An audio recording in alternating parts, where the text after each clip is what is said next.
महात्मा ज्योतिबा फुले यांच्या जयंतीनिमित्त धुळे शहरातील श्री शिवाजी विद्याप्रसारक संस्थेच्या कैलासवासी बापूसाहेब शिवाजी रायमल देवरे अभियांत्रिकी महाविद्यालयात उमंग खेळ महोत्सव गिव्ह टू गेन या अंतर्गत महिला सक्षमीकरण कार्यक्रम उत्साहात संपन्न झाला।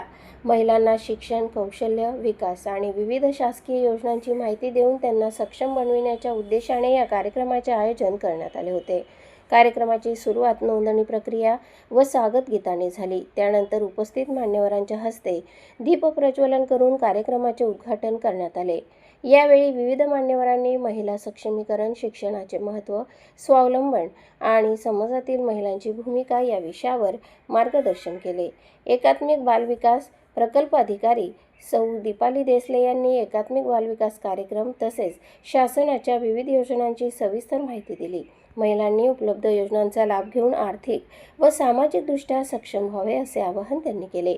SSVPS इंजिनिअरिंग कॉलेजचे प्राचार्य डॉक्टर हितेंद्र पाटील यांनी महिलांच्या शिक्षणाचे महत्त्व अधोरेखित करत उच्च शिक्षण व कौशल्याधारित शिक्षणाची गरज स्पष्ट केली।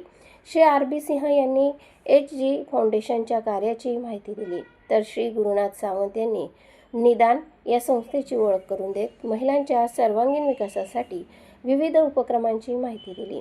कार्यक्रमात शिवणकला प्रशिक्षण पूर्ण केलेल्या महिलांना प्रमाणपत्रांचे वितरण करण्यात आले। तसेच प्रदर्शन, भिंतींचे उद्घाटन, सहभागी महिलांची मनोगते, आकर्षक फॅशन शो आणि विविध सांस्कृतिक कार्यक्रमांनी वातावरण रंगतदार झाले। दुपारनंतर विविध खेळ व स्पर्धांचे आयोजन करण्यात आले। स्पर्धांमध्ये महिलांनी उत्स्फूर्त सहभाग नोंदवून आपली कला, आत्मविश्वास आणि स्पर्धात्मक वृत्तीचे दर्शन घडवले। या कार्यक्रमास काळखेडे गावच्या माजी सरपंच मनीषा मोरे, राजू मोरे, महिला बचत गटाच्या ज्योती मोरे, ज्योती शिंदे, सविता निकम तसेच बिलाडी ZP स्कूलच्या चौधरी मॅडम यांच्यासह अनेक महिला उपस्थित होत्या। कार्यक्रमाचा समारोप पारितोषिक व प्रमाणपत्र वितरणाने करण्यात आला। या उपक्रमामुळे महिलांमध्ये आत्मविश्वास वाढून त्यांना स्वावलंबनाच्या दिशेने प्रेरणा मिळाली असे मत गुरुनाथ सावंत यांनी व्यक्त केले। प्रतिनिधी गोकुळ देवरेसह स्वराज्य न्यूज धुळे।